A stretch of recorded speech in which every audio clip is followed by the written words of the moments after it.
بات یہ ہے کہ پرائم منسٹر نے سارے حقائق رکھے ہیں قوم کے سامنے. سب سے پہلے ہمیں جو بات سوچنی چاہیے، پرائم منسٹر میاں شہباز شریف یا چیف منسٹر KPK یا باقی جو لوگ ہیں ہمارے عسکری اداروں کے ہیڈز ہیں، دوسرے تیسرے سب لوگ، بات یہ ہے کہ سب سے پہلے ہم نے یہ دیکھنا ہے کہ پاکستان ہمارا ملک ہے. یہ ملک ہے تو ہم سب ہیں، ٹھیک ہے جی. اور ہماری جتنی آن شان بان ہیں اس ملک کی وجہ سے ہے. اس ملک کی بدولت ہم آج یہاں بیٹھے ٹی وی پہ پروگرام بھی کر رہے ہیں، اور لوگ بڑے بڑے یہاں تاجر بھی ہیں، بزنس مین بھی ہیں، فوجی افسران بھی ہیں، بیوروکریٹس بھی ہیں، اس ملک کی وجہ سے ہیں. اعتزاز اگر یہ ملک نہ ہوتا، آپ یقین کریں، آپ وہاں انڈیا میں دیکھ رہے ہیں نا مسلمانوں کی حالت، آج ہماری بھی حالت یہی ہوتی، ٹھیک ہے. تو میں سمجھتا ہوں کہ ہمارے بانی پاکستان نے ایک بڑا ویژن لے کے چلے اور ہمیں ایک ملک دیا. اب یہ پس منظر میں نے اس لیے بتایا کہ اب ہماری ذمہ داری ہے کہ ہم اس ملک کی حفاظت کریں، یہاں پہ رہنے والوں لوگوں کی حفاظت کریں، اور ہمیں اپنے جو درمیانی اختلافات ہیں اس کو بھلا کر ہمیں صرف اور صرف اس ملک اور اس قوم کا سوچنا چاہیے، ٹھیک ہے. کیونکہ یہ ملک اور قوم کو محفوظ بنانا جو ہے سب کی ذمہ داری ہے، بالکل صحیح ہے. کسی ایک کی ذمہ داری نہیں ہے. ہمیں لوگوں کو تقسیم نہ کیا جائے، یہ نہ کہا جائے جی آپ نے یہ کیا تھا تو فلاں جگہ یہ ہو گیا تھا، فلاں جگہ یہ ہوا تھا. کیونکہ اگر آپ لوگوں کو تقسیم کرتے رہیں گے کہ جی فلاں پارٹی نے تو فلاں وقت یہ کیا تھا اور فلاں پارٹی کہے گی جی آپ نے یہ کیا تھا، تو ہمارا دشمن فائدہ اٹھائے گا. ہمارا دشمن جو اس طاق میں بیٹھا ہوتا ہے کہ وہ کہیں نہ کہیں جب اس کو موقع ملتا ہے. اب آپ دیکھیں کہ 100 سے اوپر جو ہے اس وقت شہادتیں ہو چکی ہیں، ٹھیک ہے. بالکل ٹھیک. اعتزاز اب یہ صرف 100 شہادتیں نہیں ہیں، ان کے جو غریب پیچھے بچے، ان کے والدین، ان کے گھر والے، اگر ایک ایک آدمی کے 5 7 لوگ بھی ہوں تو یہ دیکھیں کتنی بڑی تعداد ہے. 100 خاندان ہے. 100 خاندان ہے، اور 100 خاندان کے جو پھر فرد ہوں گے آگے، کسی کے بوڑھے والدین ہیں، کسی کے بچے ہیں، لوگوں کے، اور ینگ بچے ہیں جو شہید ہوئے ہیں پولیس والے، ینگ بچے ہیں، چھوٹے چھوٹے کئیوں کے بچے ہیں. تو یہ ان کا سارا دیکھ بھال کس نے کرنا ہے، ٹھیک ہے. ایک واقعہ ہو گیا ہے، اب ہمیں یہ ایک دوسرے پہ نہیں ڈالنا چاہیے کہ جی آپ کی یہ ذمہ داری تھی، میری یہ ذمہ داری تھی. یہ سب کی ذمہ داری تھی، اور اس میں کوئی شک نہیں ہے کہ IG KPK نے بھی تسلیم کیا ہے کہ اس میں سیکورٹی لیپس ہوا ہے. بالکل صحیح. یہ ساری چیزیں ہونے کے بعد پرائم منسٹر صاحب نے جو حقائق رکھے ہیں، اب میں اس طرف آتا ہوں. جی. پرائم منسٹر صاحب نے وہ فگر بتائے ہیں کہ ہم نے KPK کو کیا دیا. خان صاحب کی وہاں حکومت رہی تقریباً دوسرا وہ ان کا دور ہے، جیسے وہ کہتے ہیں کراچی میں سندھ میں تیسرا دور ہے پیپلز پارٹی کا. اس دوران خان صاحب نے بڑے وعدے کیے تھے، بڑے اچھے وعدے تھے کہ ہم پولیس میں ریفارم کریں گے اور پولیس میں تبدیلیاں لائیں گے. اس میں کوئی شک نہیں کہ جو KP پولیس ہے اس کا رویہ پنجاب پولیس سے بہت بہتر تھا. پنجاب پولیس والا نہیں تھا، ٹھیک ہے. لیکن اس کو جدید آلات دینا، جدید ساز و سامان دینا، اور اس کو اس قابل بنانا کہ وہ دہشت گردوں کا مقابلہ کر سکے. بالکل صحیح. پہلے تو ٹریننگ، یہ ذمہ داری تھی اس پارٹی کی جو اقتدار میں تھی. بدقسمتی سے وہ نہیں ہو سکا جو ہونا چاہیے تھا. میں یہ سمجھتا ہوں کہ وہ جیسے کہتے ہیں نا صبح کا بھولا شام کو گھر آ جائے تو اس کو بھولا نہیں کہتے. جو ہونا تھا وہ ہو گیا، ٹھیک ہے. یہ بہت بڑا واقعہ ہے. یہ مہذب دنیا میں تو کہیں ایک چھوٹا سا مطلب ایک آدمی کو واقعہ ہو جائے تو وہاں بڑا مطلب آپ کو پتہ ہے ہنگامہ برپا ہو جاتا ہے. تو یہ جو ہوا یہ نہیں ہونا چاہیے تھا. ایک بات اب ہمیں یہ سوچنا ہے کہ آئندہ ایسے واقعات نہ ہوں. آج پرائم منسٹر صاحب نے وہ چیزیں بتائیں، پرائم منسٹر صاحب نے کیبنٹ کو بتایا کہ ہم کس طرف جا رہے ہیں، کیا کرنا ہے اور کیا کیا چیزیں آگے کرنی ہیں. یہ بات درست ہے، لیکن یہ ایکشن بہت جلدی ہونا چاہیے. پرائم منسٹر شہباز شریف جو پورے ملک کے پرائم منسٹر ہیں، اور ان کو اب فوری طور پر ایسا ایکشن کرنا چاہیے جو نظر آئے. اب پارلیمنٹ میں اس پر بات ہو چکی ہے، کیبنٹ میں بات ہو چکی ہے. اب قومی سلامتی کا اجلاس ہونے والا ہے، وہ میرا خیال ایک آدھے دن میں ہو جائے گا. قومی سلامتی کا اجلاس ہوگا، اور اس کے بعد پھر آج کیبنٹ میں مجھے یہ بتایا گیا ہے، میرے جو سورسز تھے انہوں نے بتایا گیا ہے کہ یہ فیصلہ ہوا ہے کیبنٹ میں کہ جتنا بڑا ایکشن کیا ہے ہمارے دشمن نے ہمارے لوگوں پر، اس سے بڑا ری ایکشن ہونا چاہیے. ٹھیک ہے. اس سے بڑا ری ایکشن. اور بڑے مقصد یہ ہے، ریئیکشن ٹھیک ہے۔ بڑے ریئیکشن کی تیاری تقریباً کمپلیٹ ہے۔ اچھا، قومی سلامتی کی میٹنگز ہونی ہیں اور ان کے تمام جو ٹھکانے ہیں، جو سرحد پار ٹھکانے ہیں، اب یہ فیصلہ کرنا ہے کہ وہاں ان کے خلاف ایکشن زمینی کرنا ہے، فضا سے کرنا ہے اور بڑا بھرپور ایکشن کرنا ہے، اور اس میں کوئی دو رائے نہیں ہے کہ اب ایکشن ہوگا اور ایکشن ہونا بھی چاہیے۔ دیکھیں، اگر آپ سے مسجدیں اور امام بارگاہیں، جنازہ گاہیں اگر ہم محفوظ نہیں بنا سکتے، اپنے لوگوں کو محفوظ نہیں بنا سکتے، تو پھر آپ مجھے بتائیں یہ ہم نے جو ایٹم بم سے اتنی چیزیں رکھی ہوئی ہیں، پھر تو اس اس کا کا کیا پھر کیا فائدہ؟ لیکن تو یہ ہم اپنی اب پولیس کو ہمیں اپنی محفوظ نہیں کر سکتے۔ پولیس کو باصلاحیت بنانا چاہیے۔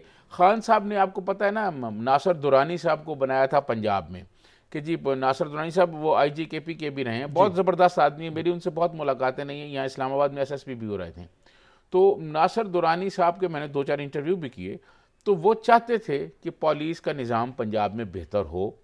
خان صاحب اسی لیے ان کو لائے تھے، لیکن جو پولیٹیکل دباؤ تھا خان صاحب کے زمانے میں، اس پولیٹیکل دباؤ میں مسئلہ کیا ہے؟ مسئلہ اعتزاز یہ ہے کہ جتنے ہمارے MNAs MPs ہیں وہ پولیس اور تھانے کی پالیٹکس کرتے ہیں، وہ اپنی مرضی سے کہیں ایس ایچ او لگوا دیتے ہیں، کہیں ڈی ایس پی لگوا دیتے ہیں، مخالفین پر پرچے کراتے ہیں، اور ایک بڑا مسائل ہیں اس میں۔ وہ جو پولیس کا نظام ہے، ناصر خان درانی کو لایا گیا تھا کہ پولیس ریفارم ہوگا، وہ نہیں ہو سکا۔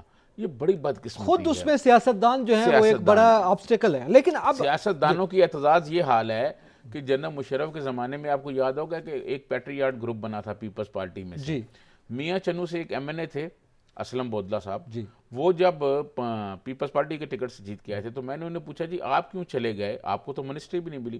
انہوں نے مجھے کہا کہ ایک ڈی ایس پی جو تھا وہ مجھے بہت تنگ کر رہا تھا، تو اس ڈی ایس پی کو ٹرانسفر کرانے کے لیے، میاں چنو سے باہر نکلوانے کے لیے میں پی ٹی آئی اس میں شامل ہوں، پیٹریاٹ گروپ میں، اور مشرف کا ساتھ دیا جس میں جمالی صاحب وزیر اعظم بنے تھے۔ تو جب پولیس کی سیاست میں انوالومنٹ کا یہ حشر ہو جائے، پھر اس میں سمجھتا ہوں کہ کیسے اصلاحات ہوں گی، اس پر سوچنا چاہیے چاروں چیف منسٹر، جناب پرائم منسٹرز، کہ ہم پولیس کو سیاسی دباؤ جو ہے اس سے کیسے باہر نکالیں، اور یہ ہمیں نکالنا پڑے گا، یہ وقت کی ضرورت ہے۔ یہ وقت کی ضرورت ہے کہ ہمیں پولیس کو اس قابل بنانا پڑے گا کہ وہ دہشت گردوں کا مقابلہ کر سکیں، کیونکہ اب دہشت گردوں کے خلاف ایک آواز ہونی چاہیے ہر طرف سے۔ آج کیبنٹ میں بھی یہی بات ہوئی، کیبنٹ میں بھی یہی بات کی گئی، 2-4 منسٹر نے بہت کھل کے بات کی ہے اس پر۔ تو اگر ان کے سامنے آپ کھڑے نہیں ہوں گے، اپنی پولیس کو دیکھیں، ہر کام ہوتا ہے، آپ کہتے ہیں پاک فوج کو بلا لیں، پاک فوج کے نوجوان آتے ہیں ہر جگہ، مطلب وہ کارروائی کر کے جاتے ہیں، جگہ کلیئر کرتے ہیں۔ جب یہ آپریشن شروع ہوئے تو سارا یہ وزیرستان وغیرہ کا جو ایریا تھا، جب نیشنل ایکشن پلان کا بنا تو فوج کے ذمے جو کام تھا وہ فوج نے کام کر دیا۔ اچھا، اسی میں اسی وقت ایک پیغام پاکستان بھی تھا، ٹھیک ہے، پیغام پاکستان کا حصہ تھا۔ پیغام پاکستان کو اور آگے بڑھانے کی ضرورت ہے، پیغام پاکستان اور آگے بڑھے تاکہ لوگوں کی گرومنگ ہو، ذہنی طور پر لوگوں کو پتہ چلے کہ ہم کیا کر رہے ہیں۔ اب تو وہ زمانہ آ گیا، اعتزاز آج ایک منسٹر نے کیبنٹ میں یہ کہا کہ جی وہ زمانہ آ گیا، مرنے والے کو پتہ نہیں ہے وہ کیوں مر رہا ہے، اور مارنے والے کو یہ نہیں پتا وہ کیوں مار رہا ہے۔ یہ بڑی اہم بات آپ نے کی ہے۔ اب اس کے ساتھ آج عمران خان صاحب نے بھی ویڈیو لنک کے ذریعے خطاب کیا ہے۔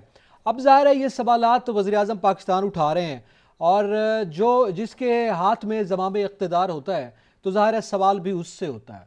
اب آپ سوال کر رہے ہیں کے پی کے کی اس وقت کی حکومت سے، اب تو ظاہر ہے نگران سیٹ اپ آ گیا، انہوں نے کیا نہیں کیا، لیکن ابھی تک ظاہر ہے وزیر اعظم صاحب سے یہ سوال ابھی تک حل طلب ہے کہ آپ نے بھی ابھی تک کوئی پالیسی جو ہے وہ واضح نہیں کی۔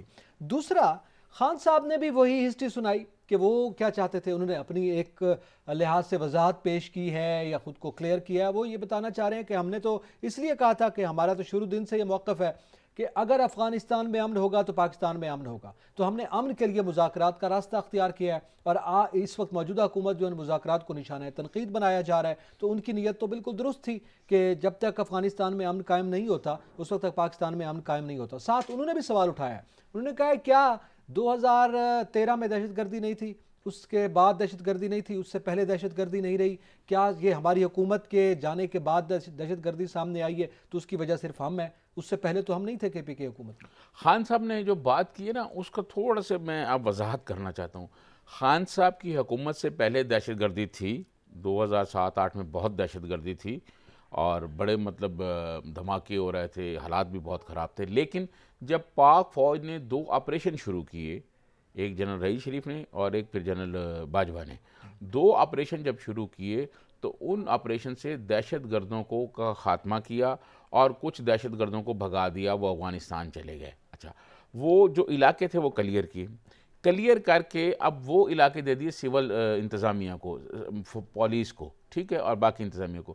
بدقسمتی یہ ہوئی کہ ان کو اب ان میں صلاحیتیں پیدا کرنی تھی، ان کو اس قابل بنانا تھا کہ وہ ان علاقوں کو اپنے کنٹرول میں رکھیں اور دہشت گردی نہ ہونے دیں۔ ایک تو یہ بات ہوئی۔ دوسری بات یہ تھی کہ خان صاحب جو مذاکرات کی بات کر رہے تھے، تو میں تاریخ آپ کو بتا دوں کہ ہمارے ہاں جنرل فیض حمید تھے، وہ ان سے بات چیت بھی کر رہے تھے، جا بھی رہے تھے، لیکن جیسے ہی جنرل باجوہ ریٹائرمنٹ ہوئی اور جنرل فیض حمید بھی گئے تو آپ کو یاد ہوگا سب سے پہلے کوئٹہ میں ایک دھماکہ ہوا، ٹھیک ہے جی، اور اس کے بعد پھر اسلام آباد کا واقعہ ہو گیا، بنوں میں اٹیک ہوا، بنوں کا ہو گیا۔ تو اب یہ دیکھنا ہے کہ ہم جو مذاکرات کر رہے تھے کیا وہ ریاست آف پاکستان کے لیے کر رہے تھے یا شخصیات کے لیے کر رہے تھے، یہ چیزیں بھی اب دیکھنے کی، اور یہ ذمہ داری میاں شہباز شریف صاحب کی ہے کہ وہ ساری چیزوں کو ان ساری چیزوں کو دیکھیں۔ اس پہ مزید بھی بات کریں گے، اس کے ساتھ ساتھ ذرا سیاسی معاملات بھی خاصے گرم ہیں، ان کا بھی ذکر کریں گے۔ یہاں پہ وقت ایک بریک کا، ہمارے ساتھ رہیے۔ ویلکم بیک ناظرین، ذکر کریں گے کہ مریم نواز ملک واپس آئی ہیں اور آ کر انہوں نے پولیٹیکل ایکٹیویٹیز شروع کر دی ہیں۔ جیسا کہ آپ جانتے ہیں کہ وہ چیف آرگنائزر ہیں اور پارٹی کی تنظیم نو بھی کر رہی ہیں، تنظیم سازی کر رہی ہیں، اور اس کے لیے ظاہر ہے ان کی ذمہ داری ہے کہ وہ پارٹی کو متحرک رکھیں۔ بہاولپور میں آج انہوں نے خطاب کیا اور ایک تو انہوں نے اپنا جو ان کا نیریٹو ہے اس کا بھی ذکر کیا، حکومت پاکستان تحریک نون کی کیوں گئی اس کا بھی ذکر کیا، عمران خان صاحب جو باتیں کر رہے ہیں ان کے الزامات کا جواب بھی دیا، اور اس کے ساتھ ساتھ ظاہر ہے یہ تو ایک ڈیولپمنٹ ہے، لیکن ساتھ شاہد خاقان عباسی صاحب والی ڈیولپمنٹ بھی ہوئی ہے، تو اس کی کیا وجوہات ہیں، اور اس سے پاکستان تحریک نون کے مستقبل کے حوالے سے بہت سے سوالات ہیں، ان کا ہم ذکر کریں گے۔ مریم نواز صاحبہ کا خطاب آج تھا، انہوں نے ایک تو ظاہر ہے ان کا یہ بیانیہ ہے کہ اب عمران خان صاحب کی جو بیساکھیاں ہیں وہ تو ختم ہو گئی ہیں اور خان صاحب جو ہیں وہ اپنے انجام کو پہنچ چکے ہیں۔ مریم نواز صاحب نے آج خطاب کیا اور ساتھ ساتھ انہوں نے ایک ذکر کیا، انہوں نے کہا کہ 5 کا ٹولہ تھا جو کہ مسلم لیگ نون کے ساتھ یا ہماری حکومت کے خلاف تھا، جنہوں نے یہ سازش کی، جنہوں نے یہ سارا پلان کیا، یہ 5 لوگ تھے۔ ان میں 3 کا نام تو لیا، وہ آپ کے بھی سامنے ہمارے بھی سامنے ہے، 2 نام انہوں نے ذرا پردے میں رکھے ہیں۔ تو اب کیا سمجھتے ہیں مریم نواز صاحبہ کا جو وہ بیانیہ تھا جو کہ میاں نواز شریف صاحب کے یہاں جانے کے بعد اور میاں شہباز شریف سے ذرا مختلف تھا، ایک اگریسو بیانیہ تھا، کیا اسی کی جانب بڑھ رہی ہیں؟ اچھا، 2-3 چیزیں ہیں۔ ایک تو تاریخ میں جو واقعات ہوتے ہیں ان کو کھرچا نہیں جا سکتا، وہ تاریخ ایسی ہے کہ وہ پھر وہ تاریخ کا حصہ رہتے ہیں، ٹھیک ہے۔ آج سے نہیں، جب سے دنیا بنی ہے میں کون سے واقعات آپ کو سناؤں، جو واقعات تاریخ میں ہوئے ہیں وہ پھر تاریخ میں رہتے ہیں اور ان کو پھر یاد رکھا جاتا ہے، ٹھیک ہے۔ پاکستان 75 سال ہو گئے ہیں، 75 سالوں میں اعتزاز پاکستان میں جو واقعات ہوتے رہے ہیں وہ تاریخ کا حصہ رہے ہیں، ٹھیک ہے۔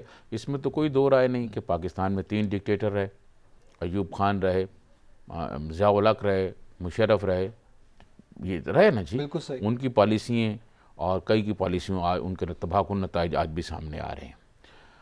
وہ واقعات ہم تاریخ سے نکال نہیں سکتے، ان کو کھرچ نہیں سکتے، اور مریم نواز صاحبہ ان واقعات کو دہرا رہی ہیں۔ میں سمجھتا ہوں کہ میری رائے یہ ہے اعتزاز کے واقعات کو دہرانے کی بجائے، دیکھیں وہ ایک پولیٹیکل اپنا بیانیہ بنا رہی ہیں، الیکشن سر پہ ہیں، الیکشن آ رہے ہیں، الیکشن ہونے ہیں، تو وہ ایک نیا پولیٹیکل بیانیہ اپنا بنا رہی ہیں جو پہلے تھا۔ میں سمجھتا ہوں کہ اب پولیٹیکل بیانیہ بنانے، جو لوگ چلے گئے ہیں ان کے نام لینے سے ہمیں آگے نکلنا ہوگا۔ ہمیں یہ دیکھنا ہوگا کہ ہم مستقبل میں ایسی چیزیں کریں، ایسے قانون سازیاں کریں، ایسے فیصلے کریں کہ ہمیں آگے چل کے یہ والی حالت نہ دیکھنی پڑے جن کی بات مریم نواز صاحبہ نے کی ہے۔ صحیح، یہ حالات نہ دیکھنا پڑیں، کوئی 5-7 لوگ جمع ہو کے کوئی فیصلہ نہ کریں کہ جی منتخب وزیر اعظم کو گھر بھیجنا، یہی مطلب ہے نا ان کا، پہلے بھی وہ کہتی رہی ہیں۔ تو میں یہ کہتا ہوں کہ ہمیں آگے نکلنا ہے، ہمیں آگے جانا ہے، پاکستان کو ہم نے آگے لے کے جانا ہے۔ ہم یہاں بیٹھے رہیں جی 70 میں یہ ہوا، 65 میں یہ ہوا، اس کے 80 میں یہ ہوا، 77 میں یہ ہوا، یہ اب واقعات ہم دہراتے رہیں، لوگوں کو یاد ہیں، ٹھیک ہے. اب ون کلک پر آج پتہ ہے آپ کو کمپیوٹر پہ آپ کے موبائل میں ہر چیز موجود ہے, آپ ساری ہسٹری موجود ہے, دنیا کی ہسٹری موجود ہے, مسلمانوں کی ہسٹری موجود ہے, ٹھیک ہے نا. لیکن اعتزاز ہم نے یہ دیکھنا ہے کہ ماضی میں جو غلطیاں ہوئی ہیں, ماضی میں ہم سے جو کوتاہیاں ہوئی ہیں, ماضی میں جو غفلت ہوئی ہے, اس کے بدلے اس ملک کو جو نقصان ہوا ہے, جو مسائل بڑھے ہیں, وہ مستقبل میں نہ ہوں. ہمیں اب مستقبل میں نظر رکھنی ہے. لیکن جو لیڈر ہوتا ہے نا, وہ مستقبل پہ نظر رکھ رہا ہوتا ہے. کہتے ہیں ویژنری لیڈر, کہ ویژن والا لیڈر, وہ آنے والے حالات کو دیکھ رہا ہوتا ہے. ماضی سے آدمی سیکھتا ہے. دیکھیں جو قومیں ماضی سے نہیں سیکھتی وہ مستقبل میں کچھ نہیں کر سکتی. ہمیں سیکھنا چاہیے کہ ہمارے ساتھ کیا ہوا, اور آئندہ ہم ایسی قانون سازی کریں, ایسے فیصلے کریں, ان لوگوں کو لگائیں تاکہ کوئی اس طرح اپنی مرضی سے نہ کر سکے. اچھا, تو یہ تو خیر ماضی میں یہ بھی تاریخ کا حصہ ہے جس کا بھی آپ نے حوالہ دیا ہے. ان لوگوں کو لگائیں جو ایسا نہ ہو سکے, تو ایسے لوگ لگائے بھی گئے, اور پھر وہ قصہ جس کا آپ ذکر کر رہے ہیں وہ رونما بھی ہوئے اس ملک میں. تو ظاہر ہے ان کی جانب سے تو یہی کوشش ہوگی نا جس کا آپ ذکر کر رہے ہیں. اب سوال یہ ہے کہ آگے بڑھنے کی آپ نے بات کی ہے. ظاہر ہے مریم نواز صاحبہ جب میاں صاحب جلا وطن ہوئے, چلے گئے باہر, اور اس کے بعد جب پہلے جیل میں رہے, خود مریم صاحبہ نے جیل کاٹی, یہ اس وقت یہ بیانیہ درست تھا, وہ اپنی سطح پہ بات کر رہی تھی. لیکن آج آپ حکومت میں ہیں, آپ کے انکل جو ہیں وہ وزیر اعظم ہیں اس ملک کے, آپ چیف آرگنائزر ہیں, آپ کی پارٹی جو ہے وہ رول کر رہی ہے. اس کے باوجود آپ یہ شکوے شکایت ویسے ہی کر رہے ہیں جیسے آج سے 2-3 سال پہلے خان صاحب, یا ہم سال پہلے ڈیڑھ کی بات کر لیں, خان صاحب اپنے اقتدار کے آخری دنوں تک یہ کہتے رہے کہ گزشتہ حکومت نے یہ کیا تھا. آج سوال ان کی حکومت سے ہوتا ہے کہ مہنگائی کیوں ہے. آپ تو آئے تھے کہ مہنگائی مارچ پہلے بھی ہوا تھا, بلاول صاحب نے کیا تھا, آپ کا بھی وہی موقف تھا, آپ تو آئے تھے لوگوں کی جان چھڑوانے. لیکن ابھی آپ کے آنے سے تو اور زیادہ گرداب میں ہم پھنس چکے ہیں. تو اس کا جواب یہی آتا ہے جی وہ تو IMF کا معاہدہ انہوں نے کیا تھا اور انہیں کی وجہ سے ہم مجبور ہیں. تو جب یہ معاہدہ ان کی طرف سے تھا تو پھر آپ تشریف لے آئے تو آپ نے کون سا تیر مارا ہے؟ اس کا جواب نہیں ہے. بے شک الیکشن کمپین کے لیے جو بھی نیریٹو بنایا جائے, کیا یہ سوال جو ہے ابھی تک جواب طلب نہیں ہے؟ میں آپ کو عرض کروں کہ میں نے آپ کو یاد ہوگا اپنے پروگرام میں ایک دفعہ کہا تھا عمران خان صاحب کے بارے میں کہ اگر ان کو 1947 میں پاکستان مل جاتا تو یہ ساری بات نہیں کہتا جی انگریزوں نے کی, انگریزوں پر گئی ہے. پاکستان میں ایک آدمی ایسا بھی وزیر اعظم بنا ہے جس کا نام ذوالفقار علی بھٹو تھا. اس کو جب ملک ملا تو آدھا ملک ٹوٹا ہوا تھا, ٹھیک ہے, اور بہت زیادہ مسائل کا شکار تھے. بھٹو صاحب نے کہیں یہ نہیں کہا کہ ہمیں یہ ہو گیا تھا اور ہم نے یہ کرنا ہے اور پچھلے یہ کر گئے, نہیں. ذوالفقار علی بھٹو اس ملک کو لے کے آگے بڑھے ہیں. بالکل صحیح. آج آپ دیکھیں کچھ 26-27 یونیورسٹیاں ذوالفقار علی بھٹو نے بنائی. آپ کوئی محکمہ اٹھا کے دیکھیں پتہ چلے گا بھٹو صاحب نے بنائے, ٹھیک ہے جی. انہوں نے ملک کو کھڑا کیا اور 4 سال کے دور اقتدار اور ایٹم کی بنیاد رکھ دی. ایٹم بم بنانے کی بنیاد ذوالفقار علی بھٹو نے رکھی, شناختی کارڈ بھٹو نے بنائے. بھٹو صاحب نے یہ نہیں کہا, بھٹو صاحب نے یہ نہیں کہا کہ یہ پیچھے والے کر گئے ہم کیا کریں. بات یہ لیڈر کو آگے جانا ہے, لیڈر کو قوم کو آگے لے کے جانا ہے. اور ان سے پہلے تو ایک ملک بھی آپ نام سے علیحدہ ہو چکا تھا. جی میں یہ عرض کروں ہمارا ملک ٹوٹ چکا تھا, اس سے زیادہ برے حالات تھے. بھٹو صاحب نے ملک کو کھڑا کیا کیونکہ وہ ایک ویژنری لیڈر تھے. انہوں نے پلان دیا, لوگوں کو روزگار دیا, لوگوں کو ملک سے باہر بھیجا. یہ آج جتنے باہر گئے ہوئے ہیں ہمارے عرب ملکوں کے دروازے کھلے ہوئے ہیں اور کئی جگہ پہ گئے ہوئے ہیں, بھٹو صاحب کے کارنامے تھے نا. شناختی کارڈ دیا, پاسپورٹ عام کر دیا ہر بندے کو, تو آئین دے دیا, بہت ساری چیزیں بنائی. یہ اب یہ کوئی بات نہیں ہے کہ جی فلاں یہ کر گیا تھا. خان صاحب یہی ڈھول بجاتے رہے نا, وہ چور ہیں, وہ ڈاکو ہیں. آج بھی انہوں نے اپنی سپیچ میں یہی کہا. میں یہ سمجھتا ہوں کہ ہمیں پلان کرنا چاہیے آگے کا. دیکھیں اس وقت کوئی اس میں دو رائے نہیں کہ پاکستان مشکلات کا شکار ہے, عام آدمی بہت مشکلات کا شکار ہے. بجلی مہنگی ہو رہی ہے, پیٹرول مہنگا ہو رہا ہے, ڈالر مہنگا ہو رہا ہے.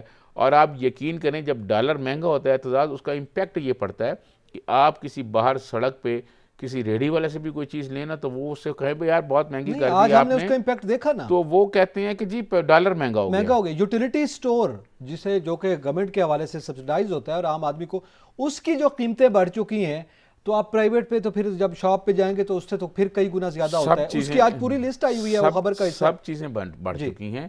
اس کو روکنا کیسے ہے؟ دیکھیں بدقسمتی نہیں ہے اعتزاز کہ ہمارا زرعی ملک ہے اور ہمارے پاس گندم نہیں ہے, ٹھیک ہے, ٹھیک ہے. اس دفعہ تو سیلاب آ گیا, پہلے کیا ہوا تھا؟ پیپلز پارٹی کے دور میں, پیپلز پارٹی کے دور میں جب جناب یوسف رضا گیلانی صاحب وزیر اعظم تھے تو بمپر کراپس ہوئی تھی, بمپر کراپ. کیا وجہ ہے؟ آپ زراعت کی طرف توجہ نہیں دے رہے. دیکھیں میں آپ کو بتاؤں اعتزاز, لکیر پیٹنے سے کام نہیں چلے گا.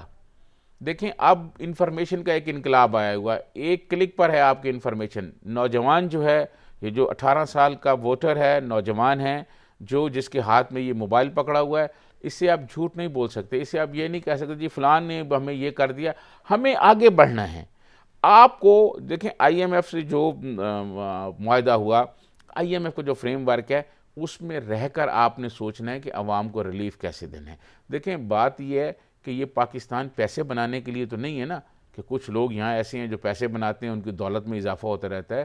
اب ان کو سوچنا چاہیے، حکومت کو کوئی انقلابی پالیسیاں دینی چاہیے. حکومت کو بھی یہ دیکھنا چاہیے کہ عام پیٹرول بڑھنے سے کرائے بڑھ جاتے ہیں، تمام چیزیں بڑھ جاتی ہیں.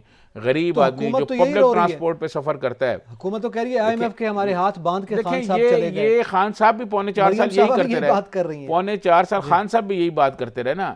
میں جو بات کرنا چاہتا ہوں، جو غریب آدمی راجن پور میں بیٹھا ہوا ہے، جس نے روٹی جس کو چاہیے، جس کے گھر کا چولہا ٹھنڈا ہو گیا اس مہنگائی سے، اس کے لیے اب سوچنا چاہیے یار بہت ہو گیا. دیکھیں بہت ہو گیا. سچی بات ہے کہ ہم نے ایک دوسرے پہ بہت ذمہ داریاں ڈالی ہیں. اب سب کو ساتھ بیٹھنا ہوگا، سر جوڑ کے بیٹھنا ہوگا، اور اس کا یہ حل تلاش کرنا ہوگا کہ مسائل کا حل کیا ہے اور ہم کیسے کر سکتے ہیں. دیکھیں بات یہ ہے، آپ امپورٹ بند کر دیں، لیکن ہماری جو لوکل انڈسٹری ہے پھر اس کو کچھ سہولیات دیں تاکہ وہ چیزیں بنیں.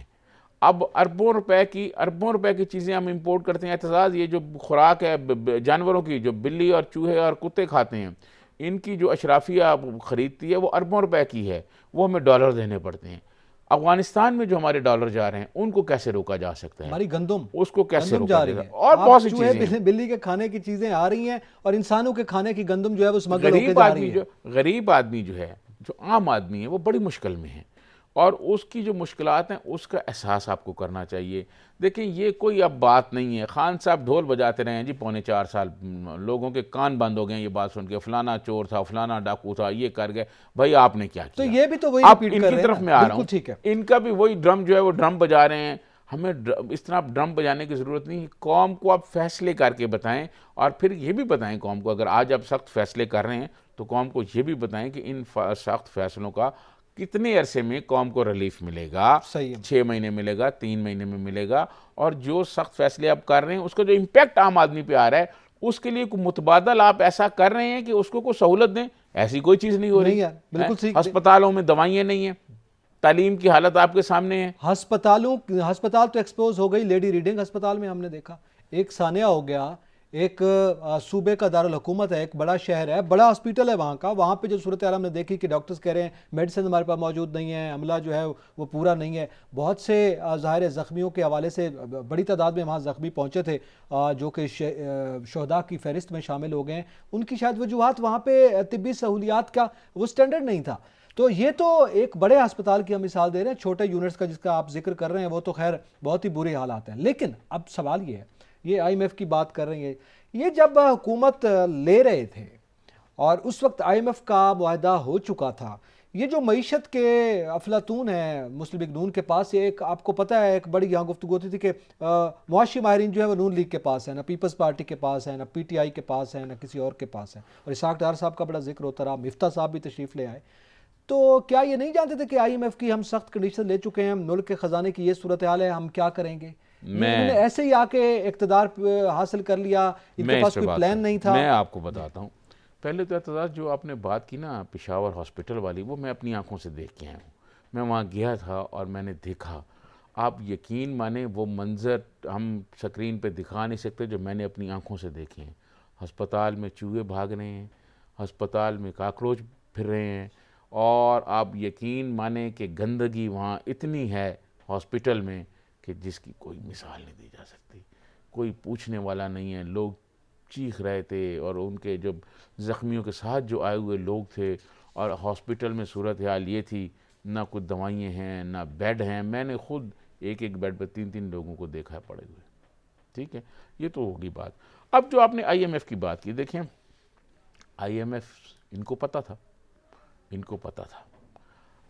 آئی ایم ایف کے ساتھ یہ جو خان صاحب نے معاہدہ کیا، یہ سارے معاہدے پہ 2 مہینے پہلے اس معاہدے کے ہونے سے اور اس معاہدے کے 2 مہینے بعد تک اسحاق ڈار صاحب کی اب ساری پریس کانفرنسز سارے انٹرویوز اٹھا کے دیکھ رہے ہیں, ان کو پتہ تھا اس چیز کا.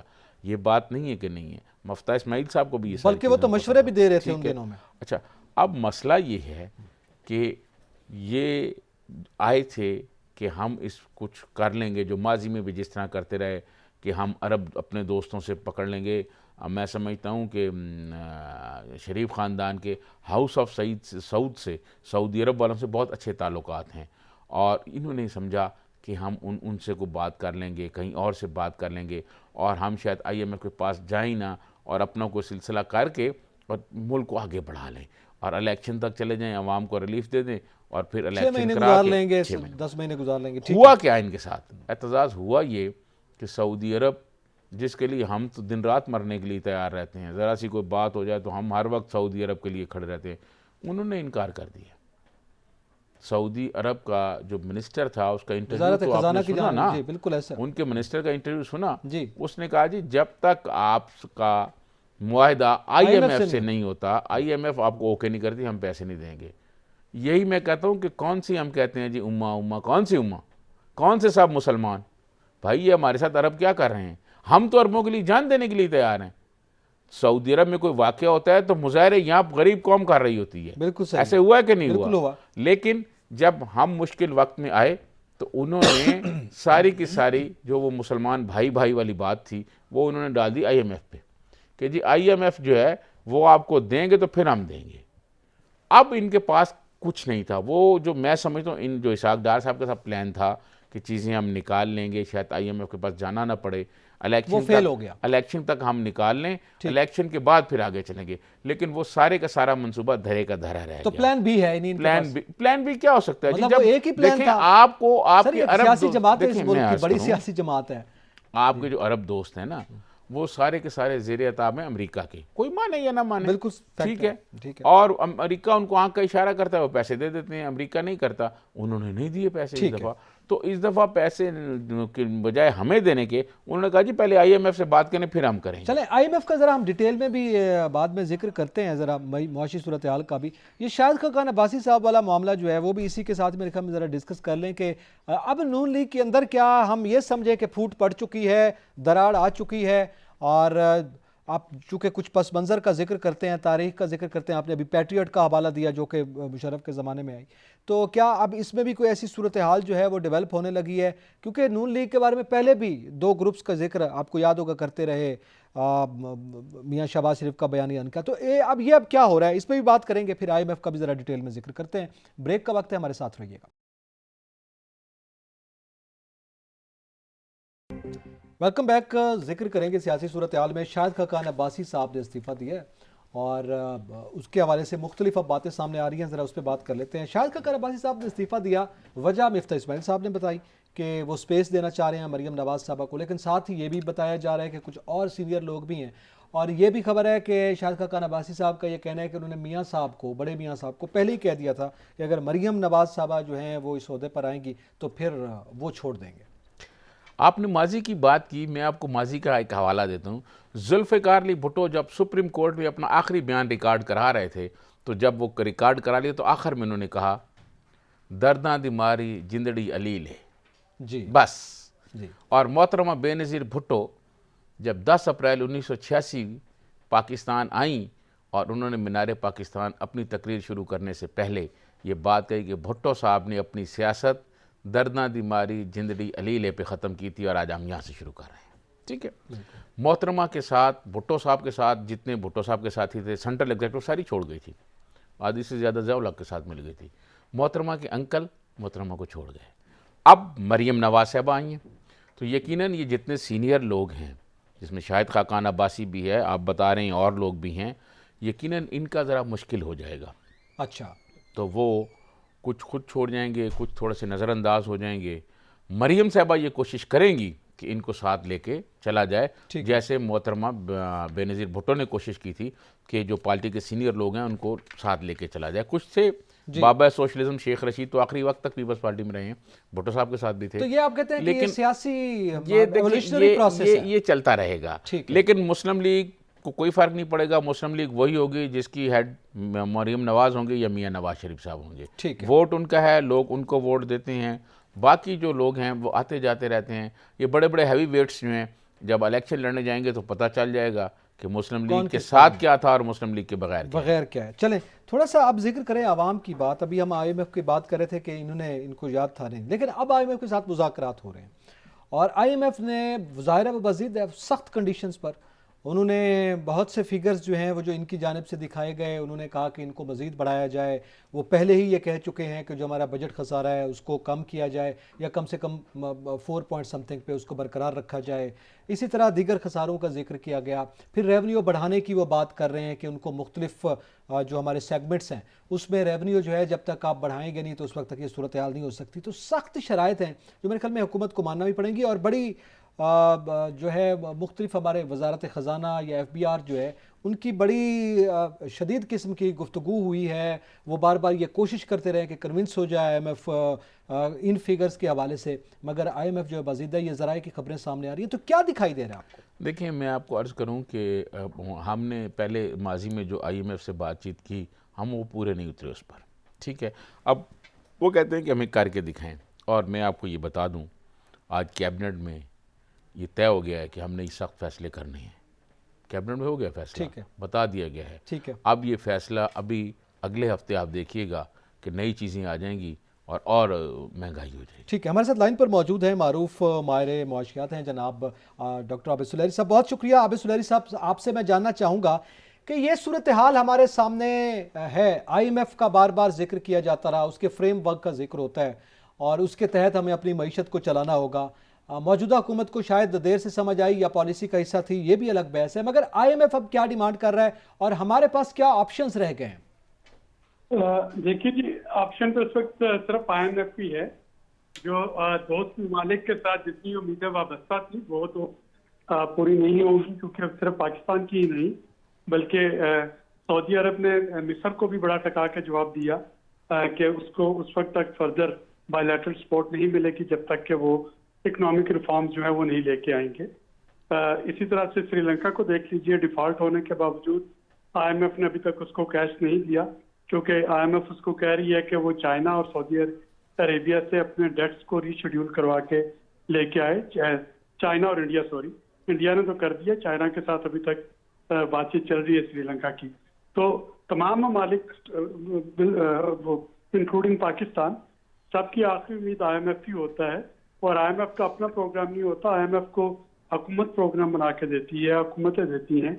تیل اور بجلی کے اور گیس کے نرخ جو ہے پاکستان میں اوگرا متعین کرتا ہے اور نیپرم متعین کرتی ہے.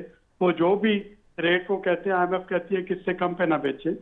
اسی طریقے سے اب دیکھا آپ نے کہ جب انٹر بینک اور اوپن مارکیٹ میں ڈالر کا ریٹ جو ہے وہ سیم ہوا تو وہی ریٹ تھا جو کہ مارکیٹ میں چل رہا تھا جبکہ ڈالر کے ریٹ کو مصنوعی طور پر 224 پہ رکھا گیا تھا. تو آئی ایم ایف جو ہے اس کا ایک ہی سب کو مشورہ ہوتا ہے کہ اپنی چادر دیکھ کے پاؤں پھیلاؤ. اور بدقسمتی سے ہمارے جیسے ممالک صرف پاکستان ہی نہیں، اس وقت 53 اور ممالک جو ہیں وہ اسی طرح سے ڈیٹ کرائسس کا شکار ہے. اور سب کو ایک ہی مشورہ دیا جا رہا ہے کہ آپ اپنے آمدنی بڑھائیں، اخراجات جو ہیں وہ کم کریں، اور جو بائی لیٹرل ڈونر جن سے قرضے لیے ہیں ان سے یہ ایشورنس لے کے آئیں کہ وہ اپنے قرضے رول اوور کر دیں گے. تو تب معاملات آگے چلیں گے اور پاکستان کے ساتھ بھی یہی ہو رہا ہوگا. عابد سلیری صاحب یہ بتائیے گا کہ اگر آئی ایم ایف سے بات چیت ہو جاتی ہے، سخت فیصلے ہو جاتے ہیں، تو وہ جو ہمیں کو امداد کو ڈالر دیں گے ہمیں، اس سے کوئی عوام جو عام آدمی ہے اس کو کوئی ریلیف کا امکانات موجود ہیں؟ نہیں، دیکھیے آئی ایم ایف کے ساتھ یہ بات تو کی جا سکتی ہے کہ ٹارگیٹڈ سبسڈی جو ہے وہ دی جا سکے. بسک کے ذریعے جو ایک خاص حد سے کم یونٹ استعمال کرنے والے صارفین ہیں بجلی اور گیس کے، یا کوئی ایسا فارمولہ بنایا جائے کہ موٹر سائیکل والوں کو یا چنگچی رکشہ والوں کو کوئی کم ریٹ پہ پیٹرول دیا جا سکے. لیکن اگر آپ ریلیف کی بات کرتے ہیں تو یہ سال 1.5 سال ریلیف کا سال نہیں ہے. جتنی ڈیپریسیشن کے بعد اور جو انٹرسٹ ریٹ بڑھنے کے بعد اور باقی شرائط ماننے کے بعد جو مہنگائی ہوگی یہ